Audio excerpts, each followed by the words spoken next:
Life in Iraq remains difficult, a country ravaged by war where violence continues to increase. When Baghdad residents leave their house, they don't know if they'll return home alive.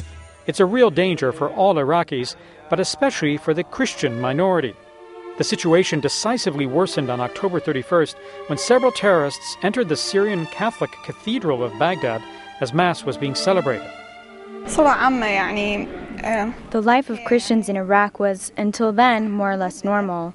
There were explosions here and there, but things calmed down. But this time was different. Upon entering the cathedral, the terrorists fired indiscriminately into the audience, leaving 58 dead and 75 wounded. We tried to close the church door, but terrorists opened it with bombs. They came in looking for all the young men to kill them. No one tried to attack the terrorists. They began to kill children because their crying bothered them. They killed several crying children. The attack in Baghdad's cathedral is unparalleled. Never had anything like this happened. They used to explode cars in markets and in the doors of churches to create a climate of confusion and terror in the city.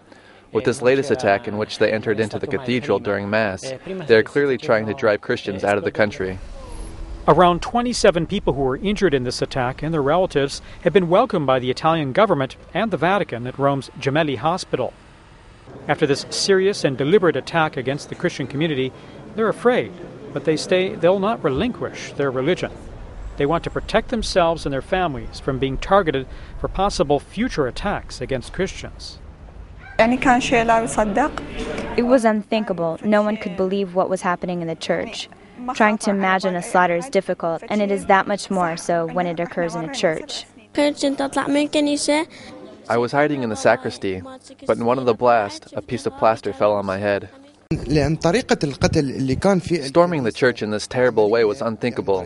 Those who left safely from the attack still have horrible memories of what happened during those hours. We also lost 2 priests in the attack. They have died for their faith.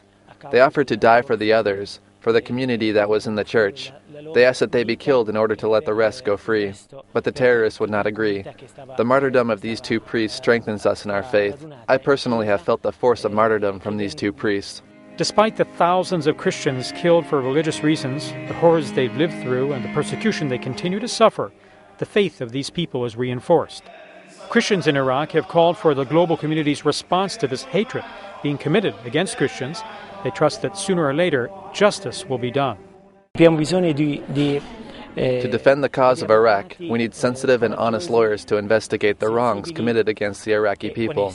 No one has investigated the causes of these latest attacks, and this makes us despair and think that the authorities are complicit in this tragedy. After the attack, the church was closed. The next day, nobody could go in because it was being cleaned. All traces of the tragedy were eliminated. We want answers. There is only one God, and He knows who is guilty, and He knows how to deal justice to His children. Blood of martyrs, seed of Christians, a saying that is now being repeated in Iraq.